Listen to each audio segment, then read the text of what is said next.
Hello दोस्तों, मेरा नाम नीतीश कुमार है। आप लोग देख रहे हैं मनविता आर्ट्स एंड साइंस क्लासेस। तो आज हम लोग शुरू करने वाले हैं। पिछले क्लास में हम लोग डिस्कशन किए थे कि 11th 12th का जो विषय है किस तरीके से पढ़ाया जाएगा, फिर उसको किस तरीके से उसको लिखाया जाएगा। स्टडी मटेरियल अभी बनने में देरी जो बनेगा, फिर उसके एक महीने इसके मतलब लास्ट मई से मिलना आपको फिर शुरू हो जाएगा स्टडी मटेरियल। उस पर काम चालू है, तो फिर आपका स्टडी मटेरियल मिलना शुरू हो जाएगा बाई पीडीएफ ही। तो आप लोग उसको निकलवा सकते हैं। और ये क्या चीज क्लास का जो पीडीएफ होगा, जब कैमरा हो जाएगा अच्छा, या ये रिकॉर्डेड भी हो जाएगा, तो इसका भी पीडीएफ आपको क्लास में मिल जाएगा टेलीग्राम के चैनल पर। आप हमारे टेलीग्राम के चैनल से भी जुड़ सकते हैं। यही मनविता आर्ट्स एंड साइंस क्लास से होगा, तो उससे जुड़िए। तो उस पर आपका सभी चीज का पीडीएफ आपको कलेक्ट कर लिया जाएगा, मिल जाएगा। टेस्ट का भी पीडीएफ, क्लास का भी पीडीएफ, और ये जो मटेरियल का जो पीडीएफ होगा उस पर आपको रेगुलेटरी आपको मिल जाएगा। तो चलिए हम लोग शुरू करते हैं। पहला जो इतिहास का 11 का जो इतिहास है, प्रारंभिक समाज। प्रारंभिक समाज के बारे में हम लोग देखेंगे।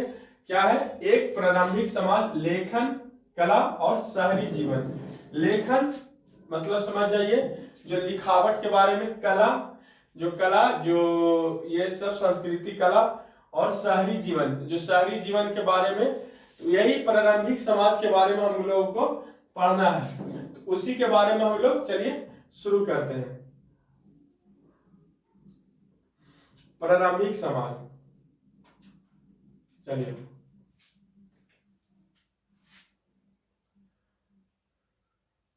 देखिए कह रहा पुरातत्वों के विज्ञान आरंभिक मानव के जीवन में पुनः निर्माण करने के प्रयत्न किए। उन्होंने यह जानने की कोशिश की कि कैसे घर होते हैं, पेड़ पौधों से उत्पन्न कल मूल एवं बीजों को इकट्ठा करके जानवरों को शिकार पोषण करते थे। वे किन तरीकों से जो आदि मानव होते थे, कहने का मतलब कि पहले के जमाने के बारे में बोला जा रहा है कि किस तरीके से अपने वह जीवन को व्यतीत करते थे, कैसे रहते थे, किस तरह से उनका रहन सहन था, किस तरह से उनका खान पान था, किस तरह से वह कृषि करते थे, किस तरह से वह बस्ती को बसाते थे।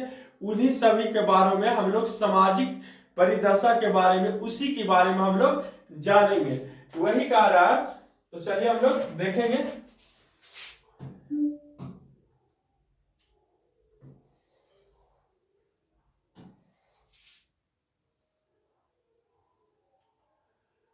इसको हम लोग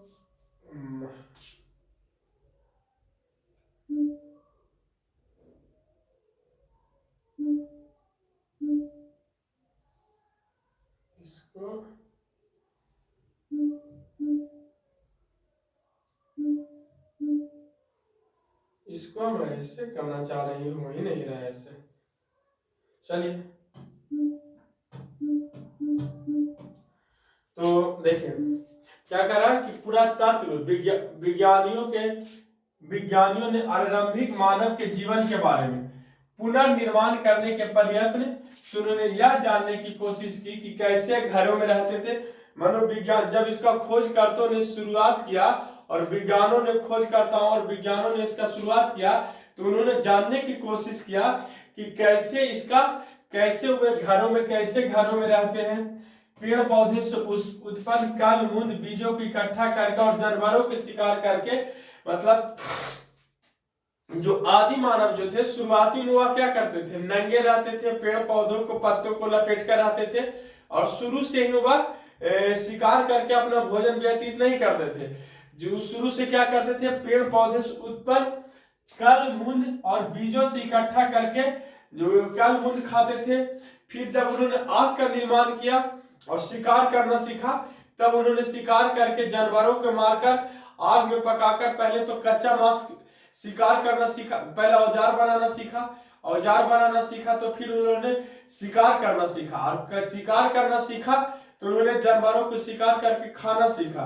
जब उन्होंने आग जलाना सीखा, तो उन्होंने आग में जब इसको पकाकर खाया तो अच्छा लगा, तो उन्होंने आग का निर्माण किया, तो उसमें आग में खाना पकाकर खाने लगे।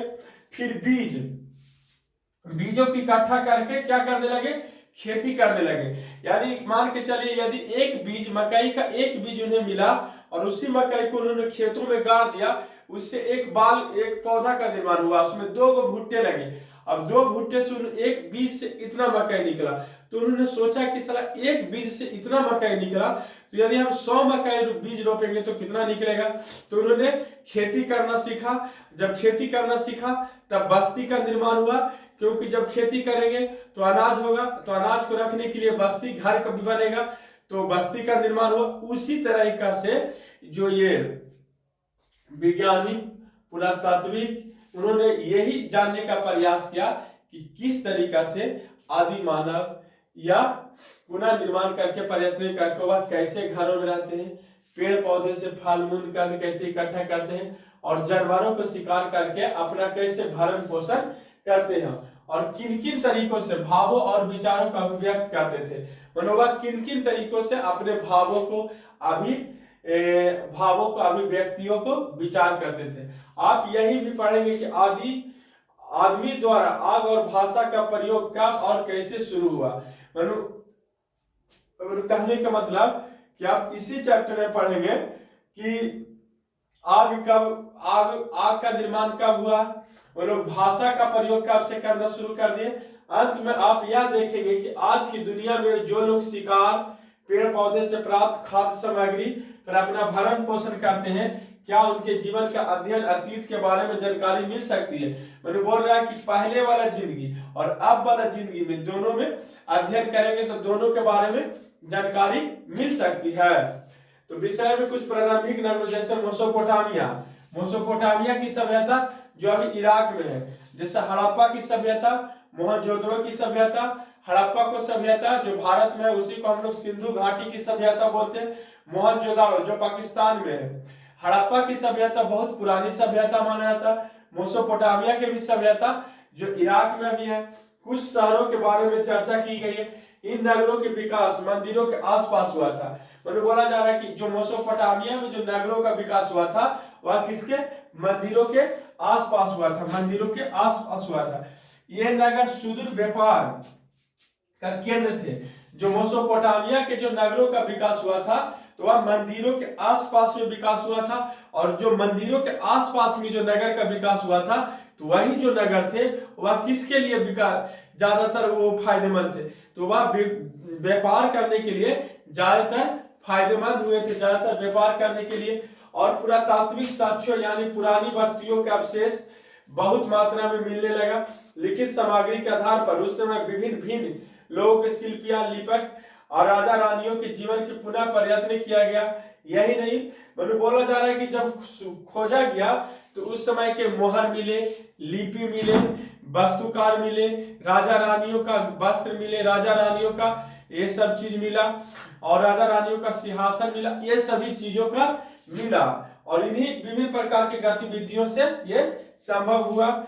और आपको जानकारी यह होगा कि लाखों वर्ष तक जंगलों और गुफाओं अथवा काम चलाओ, मतलब लाखों वर्षों तक जंगलों में गुफाओं में रहते थे आदमी, उसी से काम को अपना व्यतीत करते थे। चलिए फिर हम लोग आगे चलते हैं।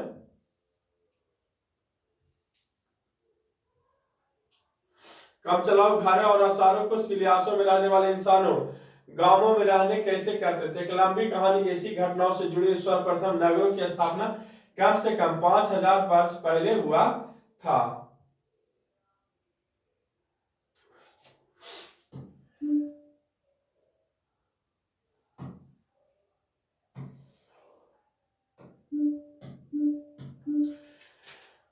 जो नगरों का जो विकास हुआ था,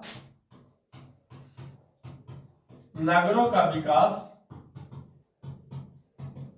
लगभग 5000 वर्ष पूर्व हुआ था। कब हुआ था? पूर्व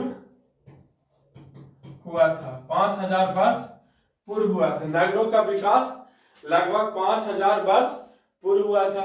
अत्यंत दूरगामी प्रभाव डालने वाले परिवर्तनों में से एक था धीरे धीरे खानाबदोश जिंदगी को छोड़कर खेती के लिए एक स्थान पर बस जाना, जो लगभग 10,000 पहले शुरू हो गया था। बोला जा रहा है कि पहले जो पहले के जो आदमी थे या आदि मानव थे वह घुमंतु भोटियों की तरह थे।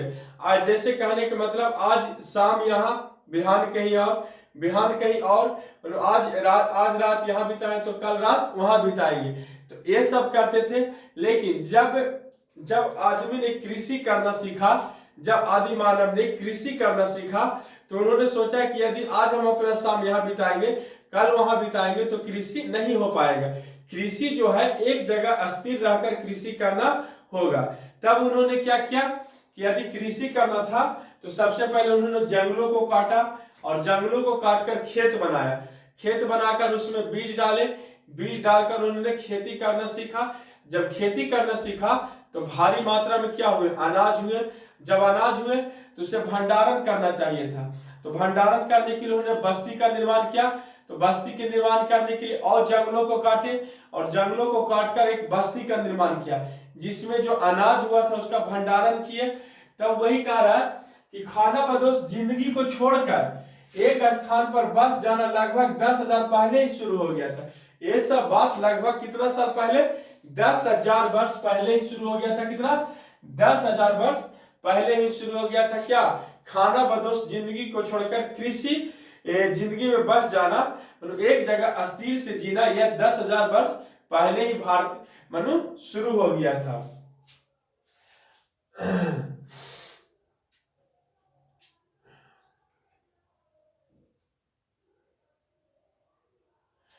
देखिए वो अपना भोजन के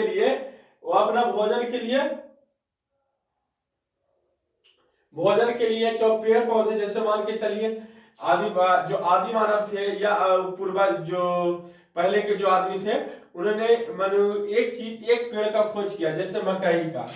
तो मकई का जब खोज किया तो उन्होंने एक मकई के बीज को रोपा तो बहुत सारे मकई हुए। और फिर उन्होंने सोचा धान का, तो इसी तरीके से भिन्न भिन्न पौधे के बारे में जानकारियां प्राप्त की, जैसे वे कहाँ उगते हैं, किस प्रकार के फल में उगते हैं। अब जैसे मान के चलिए मकई कहाँ उगते हैं, तो मकई जो विश्व प्रसिद्ध है, दियारा भूमि के मकई जो उत्तरी बिहार में उगते हैं, वह विश्व प्रसिद्ध मकई है। तो मकई किस मौसम में ज्यादा होते हैं, तो अभी का जो मकई है, जो बसंत ऋतु का मकई जो फागुन में लगता है, और मतलब अब लगना शुरू हो गया, फरवरी में मकई लग जाता है और मार्च अप्रैल में वो कट जाते हैं। March April first week of May जाते जाते वह मकई कट जाते हैं। कितना, बैसाख में मकई को बुनते हैं और आषाढ़ में जाकर कट जाते हैं। लेकिन उसका जो मौसम जो रहता है मकई का, फरवरी टू मई, ये वाला मौसम में मकई बहुत ज्यादा होता है। और ये खेती कहाँ पर ज्यादा होता है, तो ये जो खेती होता है लमसम दियारा भूमि और हल्का बलुआही मिट्टी लेकर ज्यादा होता है। लेकिन अब जो खेती होने लगा, सभी जगह मकई का खेती भारी मात्रा में होने लगा है। लेकिन मकई का जो खेती है सबसे ज्यादा उत्तर प्रदेश में होता है। तो वही बोला जा रहा है कि कहाँ उगते हैं और किस मौसम उगते हैं, उसका भी ये लोग पता लगाने लगे। आदि इस जानकारी के आधार पर उन्होंने पौधा उगाने सीख लिया। मतलब इसी पहले उगाए कि कहाँ उगता है और किस मौसम में उगता है, ये दोनों पता लगा लिए। फिर उन्होंने पौधा उगाना भी सीख लिया। पश्चिमी एशिया में गेहूं, जौ, मटर और कई तरह की दालों की फसलें उगाई जाती थी। पूर्वी तथा दक्षिणी पूर्व एशिया में ज्वार, बाजरा और धान की फसलें आसानी से उगाई जा सकती थी। ज्वार बाजरा अफ्रीका में पैदा किया जाता है और इन्हीं दिनों लोगों ने भेड़, बकरी, ढोर, सुअर, गधा जैसे जानवरों को पालतू बनाना भी सीख लिया था। मतलब पश्चिमी एशिया में गेहूं, जौ, मटर, कई तरह की दालों की फसल उगाई जाने लगी। दक्षिणी पूर्वी एशिया में ज्वार, बाजरा और धान की फसलें उगाई जाने लगी। जब इन सभी चीजों को, और ज्वार बाजरा की खेती अफ्रीका में भी होने लगी, जब इन सभी चीजों को खेती करने के लिए होने लगा, तब उन्होंने कुछ जानवरों को भी पालतू बनाना सीखा, जैसे भेड़, बकरी, ढोर, सुअर, गधा जैसे जानवरों को पालतू बनाना सीखा। और पौधे से निकलने वाले रेशो जैसे रुई, पटसन और पशुओं पर उगने वाले रेशो जैसे ऊन आदि से कपड़े से बुने जाने वाले थे। कुछ समय बाद, आज से लगभग 5,000 साल पहले, ढेरों और गधों जैसे पालतू जानवरों से हालत था, गाड़ियों में जोते जाने लगा। जैसे ढेरों और गधों, ढेरों हमको लगता है बैल का जाति होगा, नहीं तो गधा जो बोला जाता है खच्चर को बोला जाता है, और ढेर शायद कोई जंगली बैल होगा। तो गधा और ढेरों से क्या करने लगा, खेती करने लगा, उसको कृषि में उपयोग करने लगे। और सामानों को ढोने के लिए किसको, आज से 5000 वर्ष पहले यदि पूछा जाएगा कि ढेरों और गधों का प्रयोग कृषि और सामान ढोने में, सामान लाने में कब से प्रयोग किया जाने लगा, कब से प्रयोग किया जाने लगा? तो कितना हजार साल पहले, 5000 साल पहले, 5000 साल पहले क्या करने लगा, इसका उपयोग किया जाने लगा। 5000 साल पहले इसका उपयोग किया जाने लगा। 5000 साल पहले गाड़ियों में और हलों में जोतने लगा। इन घटना फल स्वरूप के अनेक परिवर्तन हुए। जब लोग फसल उगाने लगे तो एक ही साथ स्थान पर रहना शुरू कर दिया। जब कृषि होने लगा तो अभी आप लोग को बताया कि कृषि एक जगह से दूसरे जगह जाने में नहीं होने लगा। कृषि को एक जगह से दूसरे जगह जाने में नहीं, एक जगह रहकर कृषि का खेती करना ही संभव कहलाया, नहीं तो एक जगह से दूसरे जगह जाने पर कृषि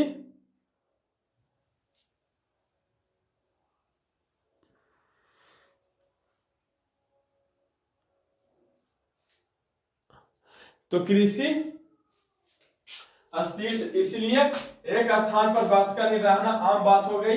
इसके फलस्वरूप लोग अपने रहने के लिए अत्यधिक अस्थायी घर बनाने लगे। मतलब जब कृषि ये लोग करने लगे तो ये लोग सोचने लगे कि यदि हम कृषि कर रहे हैं तो हमारा खेत यहाँ है, रहेंगे दूर जाकर तो खेत को उस समय जंगली जानवर क्या कर देते थे, नष्ट कर देते थे। तो लोग सोचे कि नहीं, हम लोग जहाँ अपना खेती करते वहीं पर रहेंगे और वहीं पर ही क्या करेंगे, अस्थिर से रहेंगे। और वहीं पर उन्होंने अच्छा घर बनाना शुरू कर दिया और अच्छा से अच्छा अपना अपने रहने के लिए ठहराव यानी बस्तियों का निर्माण करना शुरू कर दिया। जैसा हम लोग यहाँ अभी क्या होता है कि हम लोग को 10 बीघा 20 बीघा जमीन वहां है, घर हम लोग के यहाँ है। जैसे पंजाब चले जाइए, राजस्थान चले जाइए, शायद हरियाणा ऐसा नहीं है, बट पंजाब में मैंने गया था तो एक आदमी का खेत देखा, यहाँ से उसका घर शुरू होता है, यहाँ उसका घर है, यहाँ से उसका जमीन शुरू होता है। तो 10 बीघा 5 बीघा 20 बीघा जितना जमीन है उसका लगातार शुरू होता है। राजस्थान में भी देखने को कई कई जगह ऐसा ही मिला है कि मतलब वहां से उसका घर शुरू हुआ, वहीं से उसका जमीन शुरू हुआ। तो पहले भी यही था कि एक जगह जहां कृषि करें वहीं पर ही अपना घर बनाना ये लोग शुरू कर दिए। तो यदि पूछा जाएगा कि जब घुमंतु भोटिया या खाना बदोश लोग एक स्थान से दूसरे स्थान कब से जाना छोड़ दिए, तो यही उत्तर दीजिएगा कि ये लोग एक स्थान से दूसरे स्थान जाना इसलिए छोड़ दिए कि इन्होंने कृषि करना सीख लिया, इसलिए इन्होंने एक स्थान से दूसरे स्थान जाना छोड़ दिया। और ये लोग सोचे कि यदि हम लोग कृषि करेंगे तो एक स्थान से दूसरे स्थान जाएंगे तो कृषि अच्छा से नहीं होगा।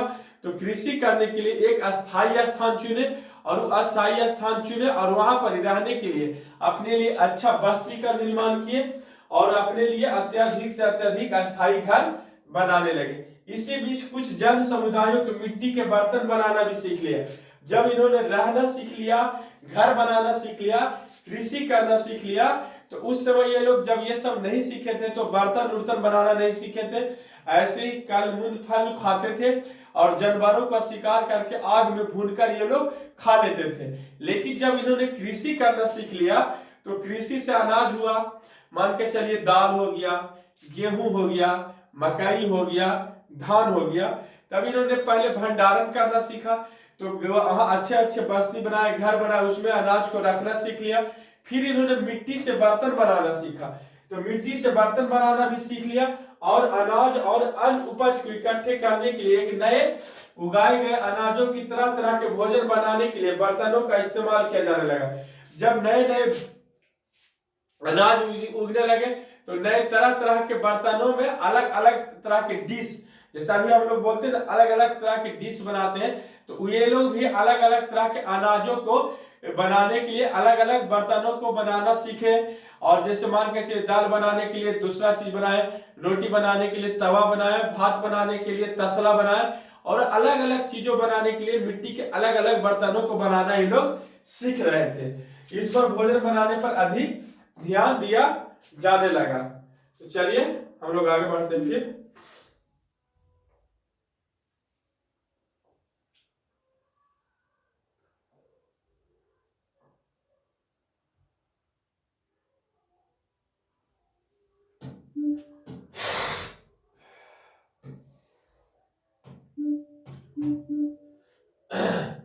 जैसे मान के चले, जैसे चिकनाई, पशुदार और उनके नए उपकरण बनाए, जैसे अनाज के पिसाई के लिए, सफाई करने के लिए ओखड़ी, मूसल, पत्थर की कुल्हाड़ी, कसिया, फावड़ा जिससे जुताई के लिए भूमि को साफ की जाती है, और बीज बोने के लिए खुदाई की जाती है। मतलब अनाज के पिसाई के लिए क्या बनाया गया, ओखड़ी बनावल गया, जांता बनाया गया, पत्थर की कुल्हाड़ी बनाया गया, कसिया बनाया गया, फावड़ा बनाया गया। फावड़ा जिसे हम लोग हिंदी भाषा में कुदार बोलते हैं, फौरा बोलते हैं। फौरा से क्या होता है, खेतों की कुड़ाई होता है। पहले हल तो इधर आके आया, उस समय जब गधों से खेती जोता जाता होगा, तो फावड़ा से भी क्या हुआ, खेती को कोड़कर बीजों को बोया जाता होगा। तो फावड़ा बनाया गया और भूमि को साफ किया जाता है। जैसे आरी कोटा जो किया जाता है, फावड़ा से आरी को में जो घास उस रहा था उससे फावड़ा से काटा जाता है, फिर उसको क्या किया जाता है, साफ किया जाता है। कुछ इलाकों में लोग तांबा और टीन जैसे धातुओं को खनिजों का उपयोग करना सीख गए। मतलब कुछ इलाकों में तांबा और टीन के जैसे धातुओं के खनिजों का उपयोग करना सीख गए। कभी तांबे के खनिजों को इकट्ठा करके उनके खास नीले हरे रंग की वजह से उनका इस्तेमाल किया जाता था। आगे चलकर धातुओं के गहने और औजारों बनाना का रास्ता खुल गया।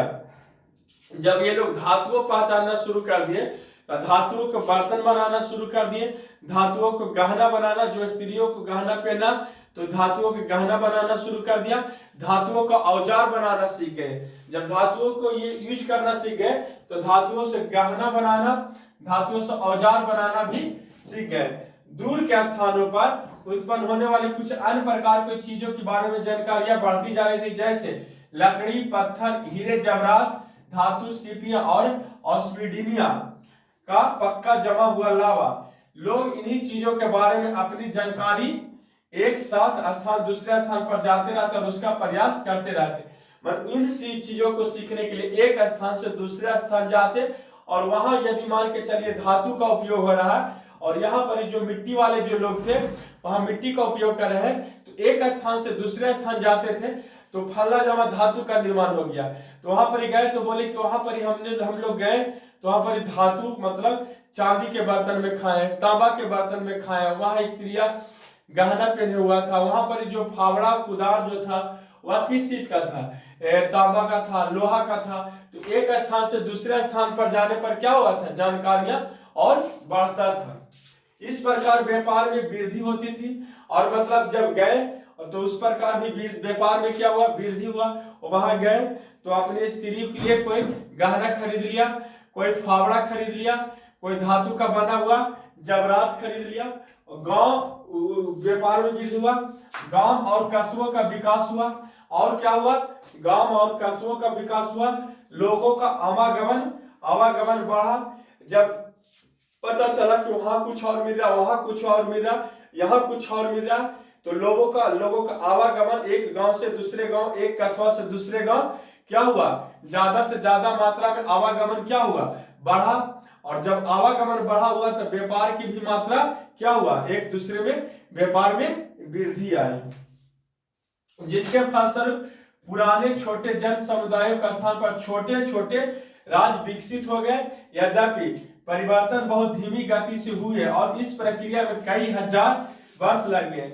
जब ये सब शुरू हुआ तो परिवर्तन तो हुआ, लेकिन इसकी गति जो थी बहुत धीरे थी, बहुत धीमी थी, और इसमें कई हजार वर्ष साल लग गए। और कई हजार वर्ष लग गए। लेकिन जब शहर स्थापित हो गए, गांव से जब शहर स्थापित हो गए तो उनका विकास होने तो लगा और इन परिवर्तनों की रफ्तार काफी तेजी हो गई।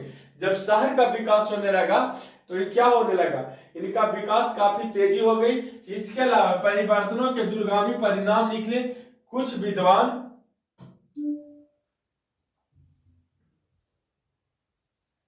ने इसे क्रांति कहकर पुकारा। कुछ विद्वान ने इसे क्रांति कहकर पुकारा, तो कुछ विद्वान ने इसे क्रांति कहकर पुकारा।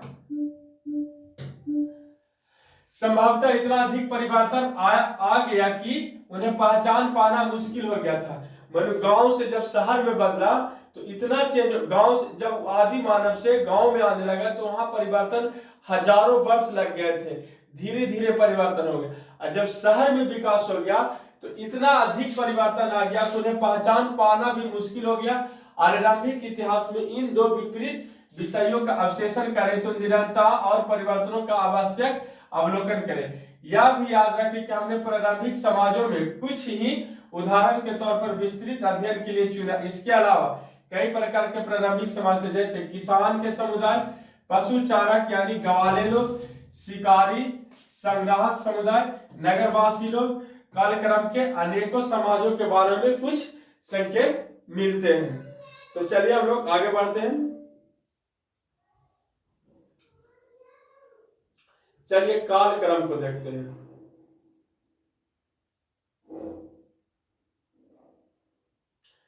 कालक्रम का अध्ययन कैसे करेंगे? आप इस प्रकार का कालक्रम पुस्तक का प्रत्येक अनुभव पाएंगे।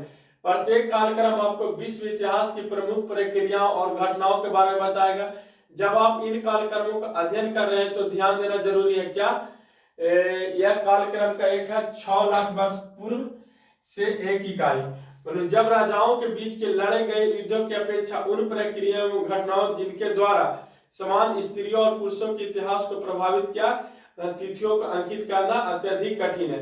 कुछ तिथियां किसी प्रकार की प्रक्रिया का नाम, ये सब क्या कालक्रम को पहचानने की क्या है, एक नियम बताया गया है। चलिए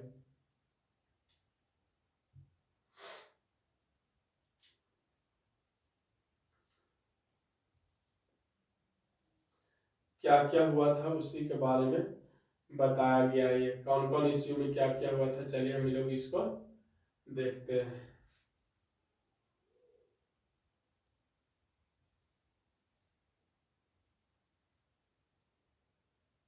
चलिए शुरू करते हैं।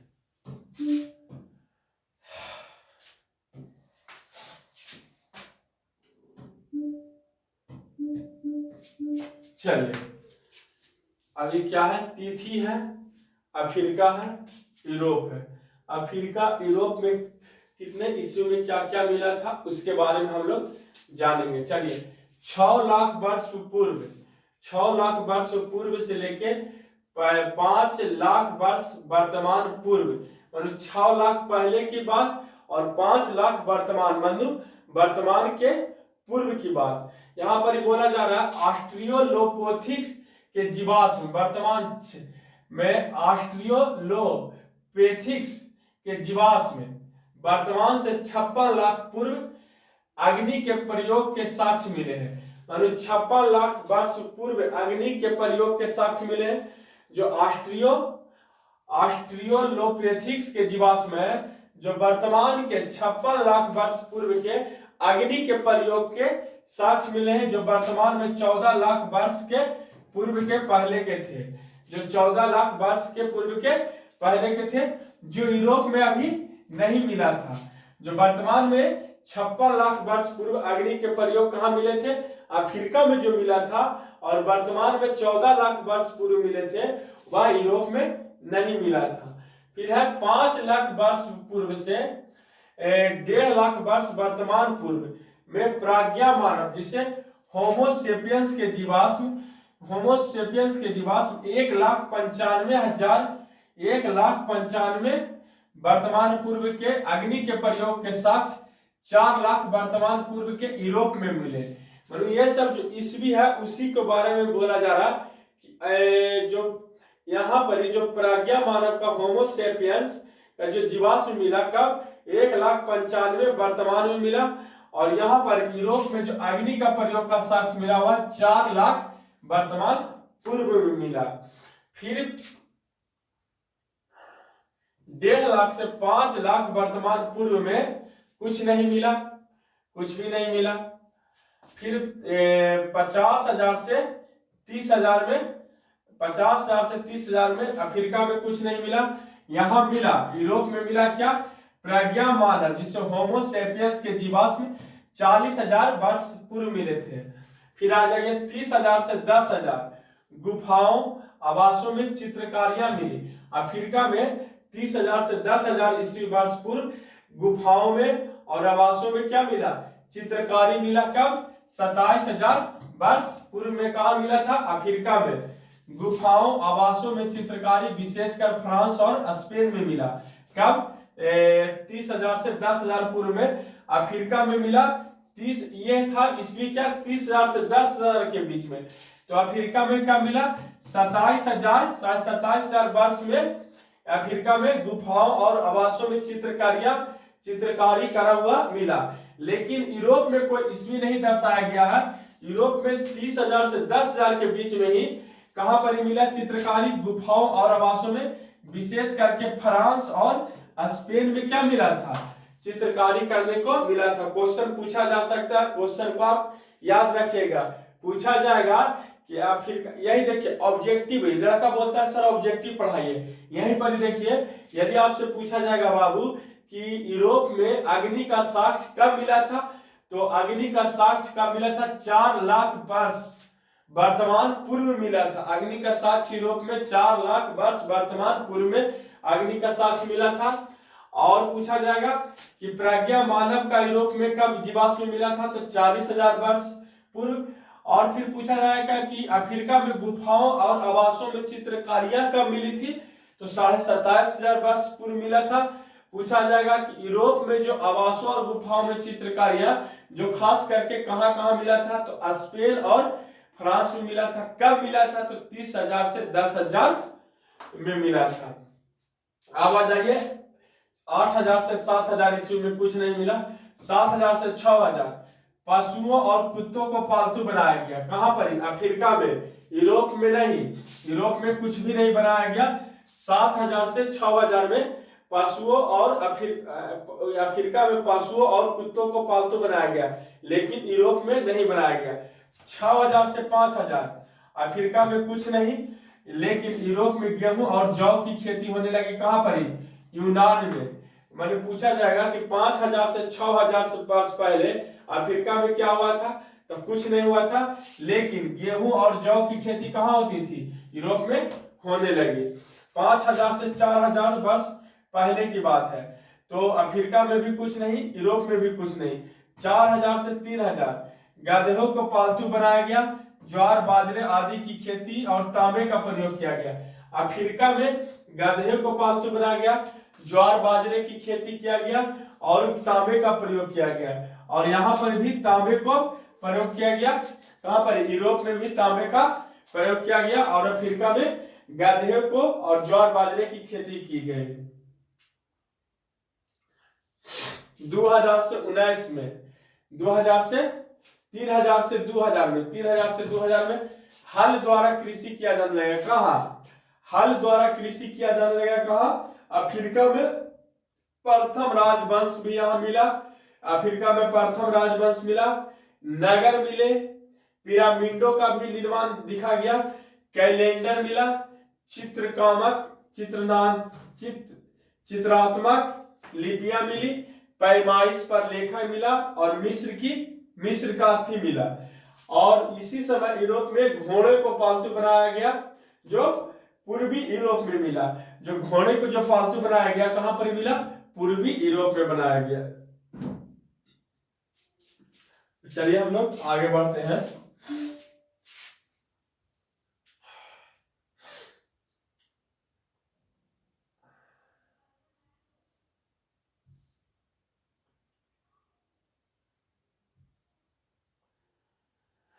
देखिए एशिया में का मिला,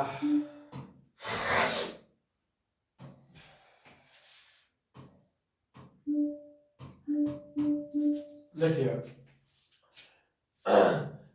तिथि एशिया और दक्षिणी एशिया, 6 लाख से 5 लाख वर्तमान पूर्व से, 6 लाख से 5 लाख वर्तमान पूर्व से। अग्नि का प्रयोग कब हुआ? 7 लाख वर्तमान पूर्व चीन में। अग्नि का जो प्रयोग हुआ था 7 लाख वर्तमान पूर्व में, कब? एशिया में। अग्नि का प्रयोग 7 लाख वर्ष पूर्व कहा? चाइना में। दक्षिणी एशिया में रिवात में पाषाण कालीन स्थल 1,19 लाख वर्तमान पूर्व पाकिस्तान में। कहा? रिवात में पाषाण कालीन स्थल। उस समय भारत ही हुआ होगा उस सब, पाकिस्तान अब जो मतलब अलग कर दिया गया जिस कारण से पाकिस्तान बोला जा रहा है, लेकिन उस समय भारत होगा। तो 19 लाख वर्तमान पूर्व कहां पर? पाकिस्तान के एक जगह रिवात में। फिर आ जाइए कहां पर? 5 लाख से 1.5 लाख वर्तमान पूर्व एशिया में नहीं, और दक्षिणी एशिया में भी कुछ नहीं मिला। 1.5 लाख से 50,000 वर्तमान प्राज्ञा मानव जिसे होमो सेपियंस के जीवाश्म 10,000 वर्तमान पूर्व पश्चिमी एशिया में मिला। जो प्रज्ञा मानव जो था एशिया में कब के जीवाश्म कब मिले? होमो सेपियंस के जीवाश्म 10,000 में वर्तमान के पूर्व पश्चिमी एशिया में मिला, और दक्षिणी एशिया में कुछ नहीं मिला।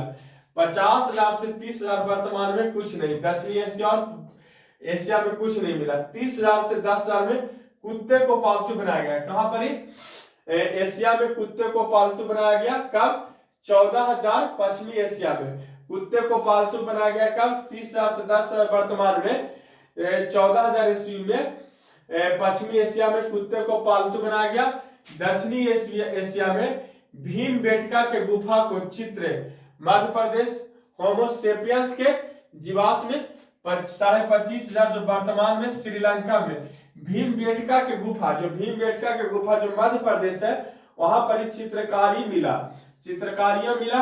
और होमो सेपियंस के जीवाश्म जो श्रीलंका में मिला कब? 25,500 में मिला दक्षिणी एशिया में। और एशिया में उस समय कुत्ते को पालतू बनाया गया था 30,000 से 10,000 में। अब आ जाइए 8,000 से 6,000, तो भेड़ बकरियों को पालतू बनाया गया। 8,000 से 6,000 में भेड़ और बकरियों को पालतू बनाया गया। गेहूं जौ और खेती की गई कहां पर? पश्चिमी एशिया जो चाइना उइना का भाग है वहां पर 8,000 से 7,000 में क्या किया गया? भेड़ और बकरियों को पालतू बनाया गया। गेहूं और जौ की खेती की गई। किसकी? गेहूं और जौ की खेती की गई। उसी समय दक्षिणी एशिया में कुछ नहीं मिला था। अब आ जाइए 7,000 से 6,000 ईस्वी में। तो 7,000 से 6,000 ईस्वी में सुअर और पशुओं को पालतू बनाया गया। 7,000 से 6,000 में सुअर और पशुओं को पालतू बनाया गया पश्चिमी और पूर्व एशिया में। कहां पर? 7,000 से 6,000 ईस्वी में सुअर और पशुओं को पालतू बनाया गया पश्चिमी और पूर्व एशिया में। उसी समय प्रारंभिक कृषि बस्तियां बनने लगी। कहां पर? बलूचिस्तान में जो अभी पाकिस्तान में है। 6,000 से 5,000 ईस्वी में कुक्कुट पालन, ज्वार बाजरा अरबी की खेती करने लगी। मतलब कुक्कुट पालन, मुर्गी पालन, ज्वार बाजरा की खेती और अरबी की भी खेती पूर्व एशिया में होने लगी। लेकिन दक्षिणी एशिया में उस समय कुछ नहीं हो रहा था। अब आ जाइए 5,000 से 4,000 ईस्वी कपास की खेती दक्षिणी एशिया में, तांबे का प्रयोग और पश्चिमी एशिया में। कपास की खेती कहां पर? दक्षिणी एशिया में, तांबे का प्रयोग पश्चिमी एशिया में, लेकिन दक्षिणी एशिया में कुछ नहीं हो रहा था। 4,000 से 3,000 कुम्हार का चाक का प्रयोग, यातायात के लिए पहिए का प्रयोग 3600 ईस्वी में, लेखन का प्रयोग 3200 ईस्वी में। कहां पर? ये सब मेसोपोटामिया में होने लगा। और कांसे का प्रयोग कहां पर? एशिया में। लेकिन उसी समय दक्षिणी एशिया में तांबे का भी प्रयोग होने लगा था। 3,000 से 2,000 ईस्वी पूर्व में आ जाइए हल, कृषि, नगर, मेसोपोटामिया, सिल्क का प्रयोग होने लगा। कहां पर? चीन में। घोड़े को पालतू बनाया गया मध्य एशिया में, और चावल की खेती दक्षिणी पूर्व एशिया में होने लगा।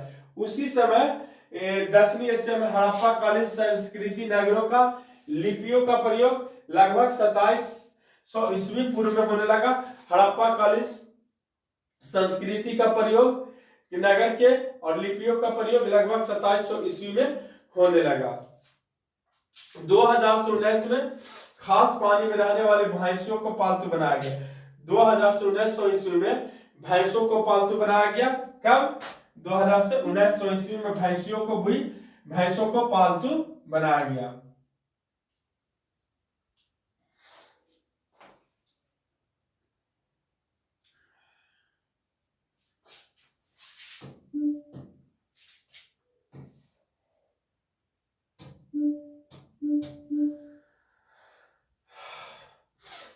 पंद्रह सौ से 4000 में लोहे का प्रयोग हुआ पश्चिमी एशिया में। तो उसी समय दक्षिणी एशिया में ऋग्वेद की रचना हुई। मतलब 1500 से 1400 ईस्वी में लोहे का प्रयोग हुआ पश्चिमी एशिया में और उसी समय ऋग्वेद का रचना हुआ। 1200 से 1100 ईस्वी में एशिया में कुछ नहीं हुआ, लेकिन लोहे का प्रयोग हुआ कहाँ? दक्षिणी एशिया में। महापाषाण काल और दक्कन और दक्षिणी भारत का निर्माण उसी समय हुआ। कब? 1200 से 1100 ईस्वी में लोहे का प्रयोग और महापाषाण काल और दक्कन और दक्षिणी भारत का उत्थान हुआ। 1100 से 1000 में एक कोहान वाले ऊंट को पालतू बनाया गया। कहां पर? अरब में। जो एशिया में, अरब में 1100 से 1000 में ऊंट को पालतू बनाया गया। और 1000 से 9000 में कुछ नहीं, 9000 से 800, 800 में 700 कुछ नहीं, 700 से 600 में भी कुछ नहीं, लेकिन 600 से 500 में सिक्कों का प्रयोग होने लगा। कहां पर? तुर्की में। फारसी साम्राज्य आ गया 546 ईस्वी में, जिसकी राजधानी पर्सेपोलिस थी। और चीनी दार्शनिक कन्फ्यूशियस लगभग 551 ईस्वी पूर्व में। अनेक क्षेत्रों में नगरों और राज्यों की स्थापना होने लगी। दक्षिणी एशिया में पहली बार सिक्कों का प्रयोग होने लगा। जैन और बौद्ध धर्म का भी प्रसार होने लगा। कब? 500 से 500 ईस्वी पूर्व में जैन और धर्म का प्रसार होने लगा, नगरों का प्रयोग होने लगा, राज्यों की स्थापना होने लगी। अब आ जाइए 400 से 300। उस समय एशिया में कुछ नहीं। मौर्य साम्राज्य की स्थापना 321 ईस्वी पूर्व होने लगा। 300 से 200 में चीन में एक साम्राज्य की स्थापना 221 ईस्वी पूर्व। चीन की विशाल दीवार का निर्माण भी कार्य का आरंभ हो गया। चीन का विशाल दीवार का भी कार्य का आरंभ कब हो गया? 221 ईस्वी पूर्व। और 200 से 100 और 1 से 100। तो ये सब जो है कालक्रम है। कालक्रम को याद रखना भी एक तरह से जरूरी है, नहीं तो आप इसको एक बार देख लीजिए, इससे भी क्वेश्चन को क्या कर सकता है? पूछ सकता है। चलिए हम लोग आगे आते हैं। ये क्या? विश्व के कुछ विषय,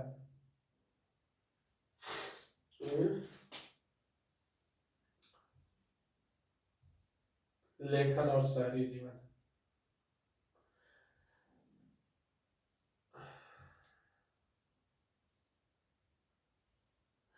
तो आज हम लोग यहीं तक देखेंगे, फिर हम लोग अगले वीडियो में मिलते हैं। इतिहास को जिसको हम लोग शुरू किए हैं उसी में हम लोग आगे बढ़ेंगे।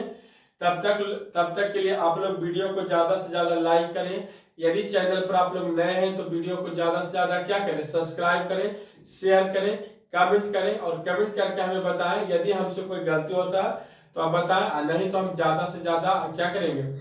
आप लोग को अच्छा से अच्छा कंटेंट देने का कोशिश करेंगे। आज शुरुआती था, फिर हम लोग अगले वीडियो में अच्छे लेक्चर के साथ आप लोग के साथ मिलते हैं। यदि आप लोग चैनल पर नए हैं तो चैनल को ज्यादा से ज्यादा क्या करें? लाइक करें, शेयर करें, कमेंट करें। तब तक के लिए जय हिंद, वंदे मातरम।